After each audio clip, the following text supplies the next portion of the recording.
शाम के समय आईने के सामने खड़ी विमला खुद को ऊपर से नीचे देख रही होती है। आखिर क्या कमी है मुझ में? सोसाइटी के लोग किस बात पर मुझसे कतराते हैं? विमला उदास चेहरा लिए अपने रूम से निकल जाती है और सोसाइटी के बगीचे में आते हुए या नो आई अंडरस्टैंड। वाह बहन जी, क्या बात कही। विमला बिना बात समझे लोगों की बातों में शामिल होने की कोशिश करती है, जिसकी वजह से सोसाइटी के लोग आपस में बात करते हुए विमला को देख नजरें चुरा लेते हैं। एक्सक्यूज मी, साइड हटिए। सामने खड़ी औरत ने अपनी बात भी पूरी नहीं की। ये देखकर विमला समझ जाती है कि उसने फिर से कुछ गलती कर दी। एक तरफ मेरा गांव और दूसरी तरफ ये शहर। दरअसल विमला गांव में रहने वाली एक सिंपल साधारण औरत है। उसके बेटे जीवन की नौकरी लग जाने पर विमला अपने बेटे के साथ पिछले 1 साल से शहर में रहने लगी थी। ये आसपास खड़े लोग मुझे देखकर बस इसलिए हंस रहे हैं और आपस में फुसफुसा रहे हैं क्योंकि मैं इनकी सोसाइटी में रहकर इनके जैसी नहीं बन पा रही। विमला सोसाइटी के गार्डन में घूमते हुए सोसाइटी की स्टाइलिश वेस्टर्न कपड़ों में औरतों को देखते हुए कहती है, भला मुझ गवार को कौन ही सिखाएगा इन बड़े बड़े लोगों के बीच उठना बैठना और ये नए नए जमाने के कपड़े पहनना। ओह गॉड, न जाने कैसे कैसे लोग सोसाइटी में फ्लैट ले लेते हैं। ये चाहे जितना हमारे जैसा बनने की कोशिश करे, पर इनकी गवार बुद्धि में हाई स्टैंडर्ड की बातें नहीं आने वाली। अपनी सिंपल सी साड़ी में गार्डन में घूम रही विमला सोसाइटी के लोगों की तीखी नजरों को नहीं झेल पाती और वापस अपने कमरे में आ जाती है। अरे भाग्यवान, क्या हुआ?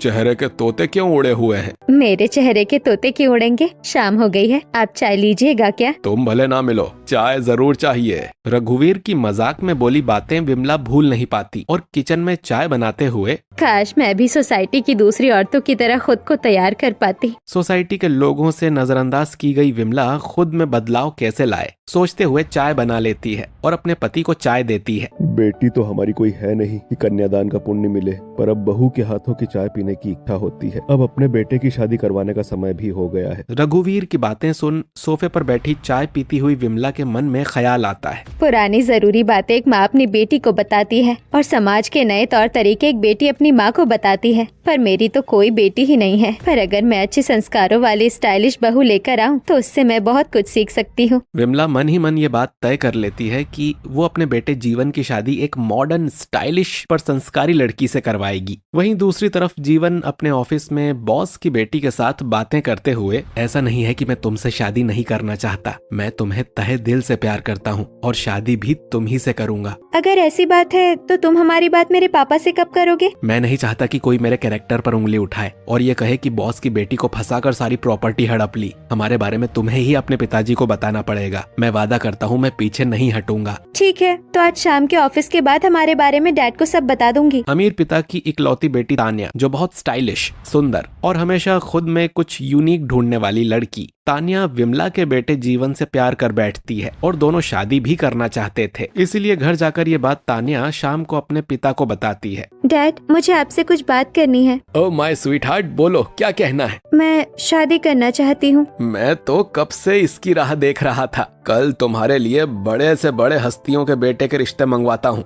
कहीं से कोई रिश्ता मंगवाने की जरूरत नहीं है, मैंने लड़का पसंद कर लिया है। आपके ऑफिस में काम करने वाला जीवन मुझे बहुत पसंद है, वो भी मुझे पसंद करता है। हम दोनों शादी करना चाहते हैं। बेटी, वो हमारे यहाँ एम्प्लॉय है, तुम उससे कैसे शादी कर सकती हो? सोसाइटी में हमारी एक रिस्पेक्ट है, तुम्हें उससे अच्छे लड़के मिल जाएंगे। तान्या के पिता तान्या को बहुत समझाने की कोशिश करते हैं, पर तान्या जीवन से ही शादी करने की जिद पर अड़ी रहती है। नहीं, मैं शादी करूंगी तो सिर्फ जीवन से। मैं चाहे कितनी स्टाइलिश मॉडर्न हूँ, पर मैं एक इंडियन हूँ। मैंने एक बार जीवन को अपना पति मान लिया तो मान लिया, अब मैं किसी और से शादी नहीं कर सकती। आखिर में तान्या के पिता को तान्या के आगे झुकना पड़ता है और ये खुशखबरी तान्या फोन पर जीवन को सुनाती है। जीवन, डैड हमारी शादी के लिए मान गए हैं। उन्होंने कहा है कल शाम को तुम्हारे घर मेरा रिश्ता लेकर आएंगे। क्या सच में? क्या सच में तुम्हारे पापा मान गए? मैं अभी अपनी माँ को सारी बातें बता देता हूँ। जीवन तुरंत विमला और रघुवीर के कमरे में जाता है और उन्हें सारी बातें बताते हुए कहता है, माँ पापा, मुझे आपसे कुछ बात करनी है। हाँ कहो, क्या कहना है? वो मुझे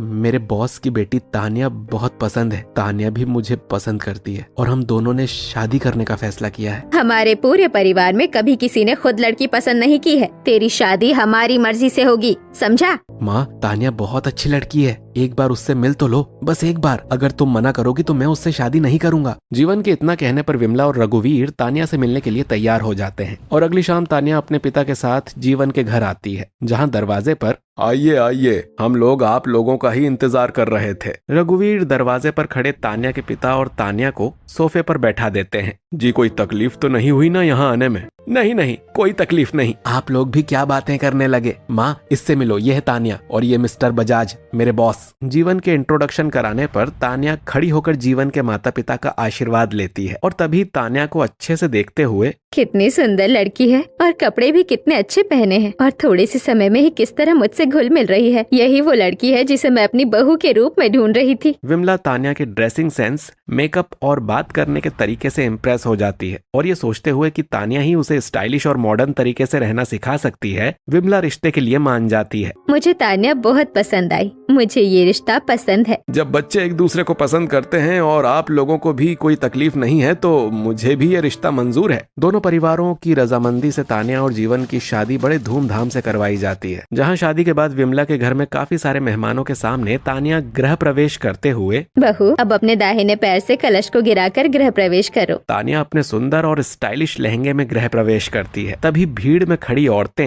विमला बहू तो ढूंढ कर लाई है, बिल्कुल चांद से उतरे अप्सरा सी सुंदर। तानिया जैसी बहू विमला के घर आई है, अब पता नहीं क्या होगा। तानिया जरा अपनी सास को संभाल ना। सोसाइटी के लोग जो जल्दी किसी को एक्सेप्ट नहीं करते, उन्हें तानिया को पहली नजर में ही पसंद करते देख विमला मन में ही सोचने लग जाती है। सोसाइटी के लोगों को तानिया का पहनावा बहुत पसंद आ रहा है। अगर मैं भी तानिया के जैसे ही कपड़े पहनूं और उसी की तरह तैयार हो जाऊं तो सोसाइटी के लोग मुझे भी पसंद करेंगे। गृह प्रवेश का कार्यक्रम खत्म होता है, सभी अपने अपने घर चले जाते हैं। तानिया भी अपने रूम में चली जाती है, पर गृह प्रवेश की थाली लिए हॉल में खड़ी विमला, मैं कल से ही बहू से चीजें सीखना शुरू कर दूंगी। कल बहू की पहली रसोई होगी और खुद में बदलाव लाने का मेरा पहला दिन भी। मन के लड्डू खाती हुई विमला अपने कमरे में जाकर सो जाती है और अगले दिन तानिया अपने कमरे में आईने के सामने खड़ी तैयार होती हुई, मैं जब दूसरों की पार्टी में इस तरह तैयार होती हूँ कि सब मुझे ही देखते रह जाते हैं, तो आज तो मेरी खुद ही मुँह दिखाई है। आज मेरी ये स्पेशल ड्रेस फंक्शन में सभी को बता देगी कि जहाँ तानिया होती है वहाँ किसी और की तारीफ नहीं होती। तानिया हमेशा से हर पार्टी की पहचान बनने की शौकीन होती है, जिस वजह से वो हर पार्टी के लिए एक अलग तरह की ड्रेस डिजाइन करवाती है। तानिया ने अपने मुंह दिखाई फंक्शन के लिए एक लाल मरमेड स्टाइल का गाउन पहना हुआ होता है, जिस पर एक मरमेड सिलहूट है जो घुटनों तक फिट बैठता है। गाउन में एक गहरा वी नेकलाइन और फिर नीचे की ओर एक बड़ी घुमावदार स्कर्ट फैली हुई थी। साथ ही पूरे ड्रेस पर जटिल सेक्विन कढ़ाई और एक चटक लाल रंग था। वहीं दूसरी तरफ विमला अपनी साधारण सी साड़ी में फंक्शन की तैयारी कर रही थी। काफी देर हो गई, बहू नीचे नहीं उतरी है। मैं ही उसे बुला कर लाती हूँ। पहली रसोई के बाद मुँह दिखाई की रस्म भी करनी है। विमला तानिया के कमरे में जाती है, जहाँ तानिया मेकअप कर रही होती है। इतनी सुंदर मेरी बहू, तैयार होने के बाद मेरी बहू तो और सुंदर लगने लगती है। विमला बिना पलके झपकाए एक टक बस तानिया को मेकअप करते देखते रह जाती है। कुछ देर बाद जब तानिया अपना मेकअप खत्म करती है, अरे मम्मी, आप बाहर क्यों खड़ी हैं? अंदर आइए ना। विमला तानिया के पास जाती है और उसके मेकअप प्रोडक्ट्स को देखते हुए उससे कहती है, बहू तू तो कल से भी ज्यादा सुंदर आज लग रही है। ऐसा क्या कर लिया है तूने? मम्मी जी, मैंने तो बस अपना थोड़ा सा मेकअप किया है। मम्मी जी, अगर आप भी थोड़ा तैयार होंगी तो और सुंदर लगेंगी। अच्छा ठीक है, अब जल्दी चल, नीचे फंक्शन शुरू करना है। विमला तानिया को लेकर हॉल में आती है, जहाँ सभी लोग सिर्फ तानिया को ही देखते हैं और उसकी तारीफ करते हैं। ओह वाह, व्हाट अ वंडरफुल ड्रेस। किस डिजाइनर से डिजाइन करवाई है? ये ड्रेस कितनी प्रिटी है। बहुत सुंदर ड्रेस है और बहू भी उतनी ही सुंदर है। मेकअप कितना अच्छा किया है, ऐसा लगता है किसी प्रोफेशनल ने किया है। सभी लोगों से तारीफ सुनकर तानिया मन ही मन खुश होती है और विमला तानिया की तारीफ सुनते हुए सोचती है, ओह, तो सोसाइटी वालों को स्टाइलिश कपड़े पसंद है। आज से मैं भी तानिया जैसे ही कपड़े पहनूंगी, उसी की तरह तैयार होंगी और तानिया जिस तरह बात करती है मैं भी वैसे ही बात करूंगी। ऐसे ही तारीफों के साथ तानिया की मुंह दिखाई और पहली रसोई की रस्म खत्म हो जाती है, जहां अगले दिन बहू इसी समय तैयार होती है। मैं जाकर देखती हूँ वो तैयार कैसे हो रही है। विमला तानिया के कमरे के बाहर पहुँचती है और दरवाजे से झांक कर देखती है कि तानिया अपने कमरे में मेकअप कर रही होती है। मैं अंदर जाकर पूछूंगी तो अच्छा नहीं लगेगा, यहीं खड़ी होकर चुपचाप बहू को मेकअप करते हुए देखती हूँ। विमला दरवाजे के पीछे छुपकर तानिया को मेकअप करते हुए देखने लगती है। ये बहू अलग अलग ब्रशों से अपने चेहरे पर क्यों रगड़ रही है? अरे यहाँ से तो कुछ भी समझ नहीं आ रहा। थोड़ा नजदीक से देख पाती तो कुछ दिखता। विमला दरवाजे के पास छुपकर खड़ी रूम में झांक ही रही थी कि तभी तानिया दरवाजे की तरफ बढ़ती है। लगता है कोई दरवाजे से झांक रहा था। तानिया को अपनी ओर आता देख विमला डर कर भाग जाती है। तानिया दरवाजे तक आकर कहती है, लगता है मुझे गलतफहमी हुई, यहाँ तो कोई नहीं है। तानिया न्यू वेडिंग लुक लेकर अपने ऑफिस चली जाती है। ये अच्छा मौका है, बहू अभी घर में नहीं है, मैं जाकर मेकअप करने की कोशिश करती हूँ। विमला बिना किसी देरी के तानिया के कमरे में पहुंच जाती है। मेकअप प्रोडक्ट्स और ब्रश देकर हाथों में लेकर यही रंग बहू अपनी आँखों पर लगा रही थी, मैं भी लगाऊंगी। ये सोचते हुए विमला अपनी बहू के आई प्रोडक्ट्स के हर कलर को अपनी आँखों पर लगा लेती है। मेरी आँखें कितनी रंग बिरंगी लग रही है, एकदम बहू की तरह। एक काम करती हूँ, इन्हें दिखा कर आती हूँ। विमला अपने कमरे में अपने पति को आई शेडो दिखाने चली जाती है। ए जी देखिए, मेरी आँखें कितनी रंग बिरंगी और अच्छी लग रही है ना? हमारे गांव के मेले में आए जोकर की तरह लग रही हो। उनकी आंखें भी ऐसी ही लाल पीली हरी होती थीं। आपको तो किसी की तारीफ करना आता ही नहीं। तुम्हें ये सारे रंग कहाँ से मिले? मुझे तो लगता है तुमने बहू के कमरे से लिए हैं। लिए है का क्या मतलब? मैं तो बस देख रही थी। हमारी बहू बड़े घर की बेटी है, उसे पता चले उससे पहले अपना मुंह धो लो। विमला रघुवीर की बातों से नाराज होकर कमरे से बड़बड़ाती हुई निकल जाती है और मुंह धोने के बाद बालकनी में खड़ी सोसाइटी की औरतों को देखते हुए, सभी ने तो अपनी आँखों पर रंग लगाया है, मैंने लगाया तो क्या गलत हो गया? कल और अच्छे से देखूंगी बहू कैसे तैयार होती है और उसी जैसे कपड़े भी पहनूंगी। ऐसे ही अगले दिन जहाँ तानिया नाइट सूट पहने अलमारी में कुछ पहनने के लिए ढूंढ रही होती है। तानिया, हॉल में आकर नाश्ता कर लो। हाँ आई 2 मिनट्स। पहले नाश्ता कर लेती हूँ, फिर ड्रेसअप कर लूंगी, इससे मेकअप और ड्रेस खराब नहीं होगी। तानिया अपना कप बोर्ड खुला छोड़कर हॉल में नाश्ता करने आ जाती है। सही मौका देखकर विमला तानिया के कमरे में चली जाती है। लगता है भगवान भी चाहते हैं मैं अपनी बहू के कपड़े पहनूं। इनमें से कोई एक कपड़ा निकाल लेती हूँ। विमला कबर्ड से एक ड्रेस निकाल लेती है और तानिया के आने से पहले बेड के नीचे छुप जाती है। थोड़ी देर बाद तानिया कमरे में आती है। मुझसा न हसीन कोई। अब मैं जल्दी जल्दी तैयार हो जाती हूँ, ऑफिस के लिए लेट नहीं हो सकती। बेड के नीचे छिपी विमला तानिया को स्टेप वाइज मेकअप करते हुए देखती है। Vimla base, concealer, eyeliner, eye shadow, blusher, mascara और हेयर वॉल्यूमाइजिंग स्प्रे लगाते हुए देखती है और सब याद कर लेती है। ओह माय गॉड, आज तो मैं और भी सुंदर लग रही हूँ। Let's go for office. Tania के जाने के बाद विमला बेड के नीचे से निकलकर किचन में चली जाती है। पहले दोपहर का खाना बना लेती हूँ, फिर मैं भी बहू की तरह तैयार होकर सोसाइटी में चक्कर मारने जाऊंगी। विमला जल्दी जल्दी खाना बनाती है, कपड़े धोती है और घर के छोटे मोटे काम निपटाकर चुपके से तानिया के कमरे में आ जाती है और बिल्कुल उसी तरह मेकअप लगाने लगती है जैसे तानिया लगाती है। बहू ने पहले ये वाली क्रीम लगाई थी, फिर ये वाली और ये लाल रंग गालों में। विमला शीशे के सामने तानिया का जितना मेकअप रखा होता है सबको अपने फेस पर लगा लेती है। क्या मेकअप किया है! पहली बार में तो बहू भी इतना अच्छा नहीं कर पाएगी, वो तो थोड़ा थोड़ा लगाती है, मैंने तो इतना सारा लगाया है। उससे सुंदर ही लग रही हूँ। अब बस ये ड्रेस पहन लूं तो मैं भी मॉडर्न और स्टाइलिश बन जाऊंगी। न तो विमला ने मेकअप सही से कर रखा होता है और न ही ड्रेस ठीक से पहन रखी थी। अब देखती हूँ सोसाइटी वाले मुझे नजरअंदाज कैसे करते हैं। सोसाइटी ग्राउंड में एक चक्कर मार कर आती हूँ, सब लोग देखे तो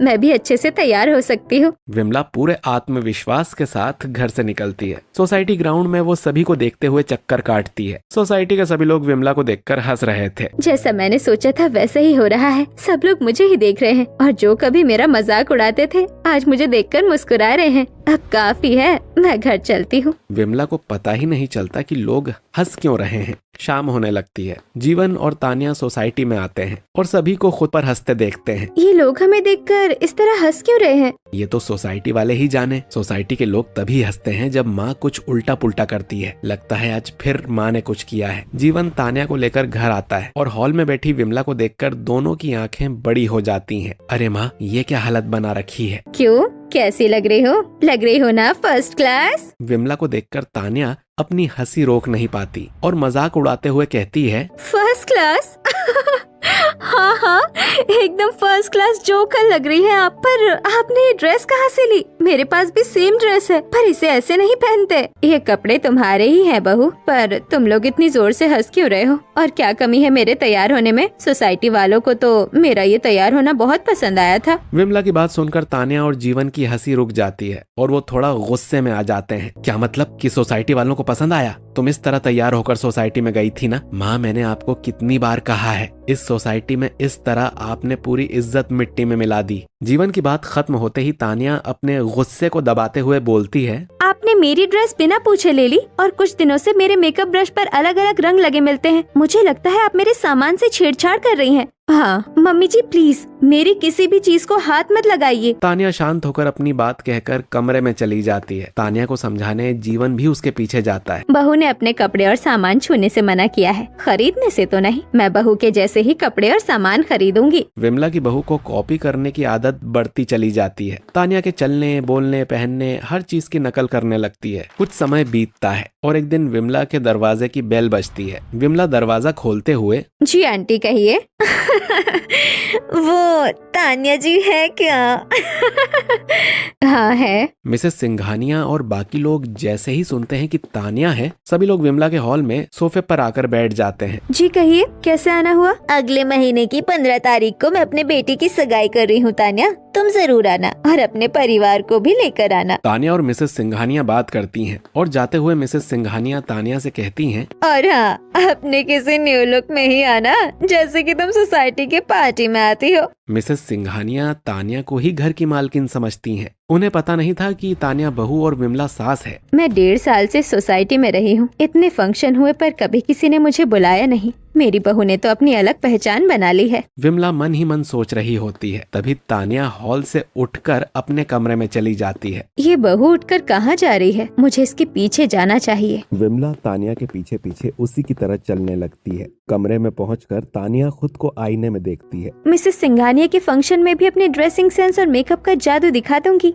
मैं आज ही अपने डिजाइनर से मिलने जाती हूँ। दरवाजे के पीछे छुपी विमला डिजाइनर वाली बात सुनकर, बहू ने मुझे अपने कपड़े छूने से मना कर दिया, पर अपने जैसे कपड़े सिलवाने से नहीं। मैं बिल्कुल बहू जैसे ही ड्रेस बनवाऊंगी और अच्छे से तैयार होकर सबको सरप्राइज दूंगी। तान्या कमरे से तैयार होकर निकलती है। विमला भी उसका पीछा करने लगती है। जहाँ रास्ते में चलते हुए, क्या कोई मेरा पीछा कर रहा है? नहीं, शायद मैं ज्यादा सोच रही हूँ। भला मेरा पीछा कोई क्यों ही करेगा? ये सोचते सोचते तान्या अपने डिजाइनर के पास पहुंचकर उसे अपनी ड्रेस के बारे में समझाती है। मुझे एक एंगेजमेंट में जाना है। एक बढ़िया सुंदर सी ड्रेस चाहिए और याद रहे, नो कॉपी, ओनली ओरिजिनल। जी मैडम जी, मिल जाएगी। तान्या ड्रेस बुक करके चली जाती है। उसके जाते ही विमला डिजाइनर के सामने आकर, अभी जिस लड़की ने ऑर्डर दिया है वो मेरी बहू है। उसे बताए बिना बिल्कुल एक वैसी ही ड्रेस मेरे लिए भी तैयार कीजिए। मैं उसे सरप्राइज देना चाहती हूँ। जी मैं आपकी बात समझ गया। तान्या ने जैसे जैसे चीजों का ऑर्डर दिया था या खरीदी थी, उसी दुकान से वही सामान विमला खुद के लिए भी मंगवाती है और खरीद लेती है। साड़ी शॉपिंग कंप्लीट कर तान्या अपने कमरे में आकर बैठती है। उसी के पीछे पीछे विमला भी घर चली आती है।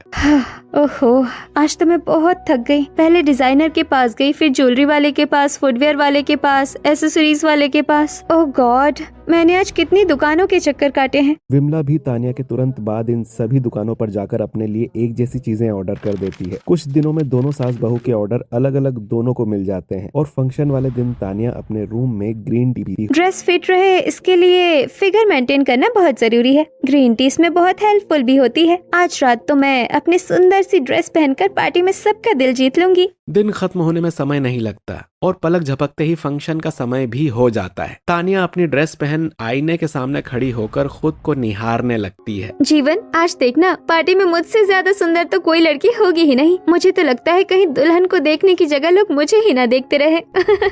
मुझे भी कुछ ऐसा ही लगता है। अब चलो, माँ और पापा को टाइम लगेगा। अभी तो चलो, हम निकलते हैं। तान्या और जीवन एंगेजमेंट फंक्शन पहुँचते हैं। तान्या पहुँचते ही सबका ध्यान आकर्षित कर लेती है। उसकी गुलाबी रंग की फिश कट गाउन, जिसमें फूलों की कढ़ाई हुई थी, जो घुटनों के नीचे से फैला हुआ था और पीले, सफेद और हरे रंग के धागों और मोतियों से फूलों की कढ़ाई की हुई थी। तान्या ने गाउन के साथ एक छोटा मैजेंटा रंग का क्रॉप टॉप भी स्टाइल किया हुआ था। Oh my sweet heart darling, मुझे तुमसे यही उम्मीद थी। इस पार्टी में तुम्हारी ड्रेस को टक्कर देने वाला कोई नहीं है। पार्टी में चारों तरफ तानिया की ड्रेस की चर्चा हो रही थी और अपनी तारीफ सुन तानिया फूली नहीं समा रही थी। तभी पार्टी में विमला आती है। ओह हाय मिसेस सिंघानिया। पार्टी में विमला को देखते ही तानिया की आंखें बाहर निकल आती हैं और सभी लोग हील पहनकर लड़खड़ाती हुई विमला का मजाक उड़ाने लगती हैं। अरे कौन है ये स्टूपिड? किसके साथ आई है? तान्या के साथ। ये तान्या की सास है। ये तान्या की सास है या उसकी बड़ी बहन? खुद की बेइज्जती होते देख तानिया का गुस्सा फूट पड़ता है। मिल गई आपके कलेजे को ठंडक, करवा देना भरी समाज में मेरी बेइज्जती। तानिया आंखों में आंसू भरे पार्टी छोड़कर अपने घर चली आती है। तानिया के पीछे जीवन भी चला जाता है। बड़े समाज में अपनी बहू की बेइज्जती होते देख विमला भी पार्टी में एक पल नहीं रुकती और लड़खड़ाते हुए तुरंत अपनी बहू के पीछे घर चली आती हैं, जहां तानिया के रूम में जाकर हाथ जोड़कर वो उससे माफी मांगने लगती है। मुझे माफ कर दे बेटी, मुझे नहीं पता था मेरी वजह से तेरी इतनी बदनामी हो जाएगी। आखिरकार आपको मेरे जैसे ही कपड़े क्यों पहनने होते हैं? मैंने आज तक किसी के पहने हुए कपड़े कॉपी नहीं किए। माँ, आपको शहर की ये कौन सी नई हवा लग गई है कि आप इस तरह के कपड़े पहनने की शौकीन हो गई? विमला के पास अपनी बहू बेटे के सवाल का कोई जवाब नहीं था। वो सामने खड़ी बस आंखों से आंसू बहा रही थी। उसके बहते आंसुओं पर तानिया की नजर पड़ती है। आपकी आंखों में आंसू? मम्मी जी शांत हो जाइए, इतनी भी बड़ी बात नहीं है, कुछ नहीं हुआ है, सब ठीक है। तानिया के जोर देकर पूछने पर विमला आप बीती सारी बातें तानिया को बताती है कि कैसे सोसाइटी के लोग उसके ओल्ड फैशन होने पर मजाक उड़ाते हैं और वो क्यों तानिया जैसी बनना चाहती है। मम्मी जी, अगर ऐसी बात थी तो आपको साफ साफ कहना चाहिए था। कल सुबह 11 बजे आप तैयार रहिएगा, इन सोसाइटी वालों को जवाब देना है। अब आप सब कुछ भूलकर सो जाइए। तानिया की बात मानकर विमला सो जाती है और अगले दिन सुबह 11 बजे बहू, हम लोग कहाँ जाने वाले हैं? हम आपका मेकओवर करवाने जा रहे हैं, आप बस बिना कुछ बोले मेरे साथ चलिए। तानिया विमला को लेकर शहर के सबसे बड़े ब्यूटी पार्लर में लेकर जाती है। आप लोगों को इनका फुल मेकओवर ट्रांसफॉर्मेशन करना है। मैं जैसे बताती हूँ आप वैसे ही इन्हें तैयार कीजिए। जी हो जाएगा। तानिया के कहने पर ब्यूटी पार्लर वालों ने विमला का पेडिक्योर, मैनिक्योर, वैक्स, थ्रेडिंग और lips, hair spa, hair style और सलीम मेकअप किया। तानिया अपनी सास को बिना बताए एक ब्यूटीफुल सी ड्रेस भी लेकर आई थी। वही ड्रेस तानिया ने अपनी सास को पहना दी। मैंने आज तक अपने अलावा किसी की तारीफ नहीं की, पर आज मैं कहूँगी, भला के सुंदर लग रही है आप मम्मी जी। विमला को तैयार कर तानिया उन्हें लेकर सोसाइटी ग्राउंड में पहुँचती है। बहू, मुझे डर लग रहा है, हम यहाँ क्यों आए हैं? कहीं फिर मेरी बेइज्जती ना हो जाए। इस बार आपकी बेइज्जती नहीं होगी। ऊपर देखिए, सब आपको ही देख रहे हैं। सोसाइटी के सभी लोग बालकनी से विमला को देखकर हैरान हो जाते हैं और बालकनी से नीचे उतरकर कुछ औरतें विमला के कपड़े, मेकअप और हेयर स्टाइल की सभी तारीफ करने लगती हैं। ये सब देखकर विमला की आंखों में आंसू भर आते हैं और वो अपनी बहू से कहती है, बहू, आज तेरी वजह से इन सोसाइटी वालों ने पहली बार मुझसे अच्छे से बात की,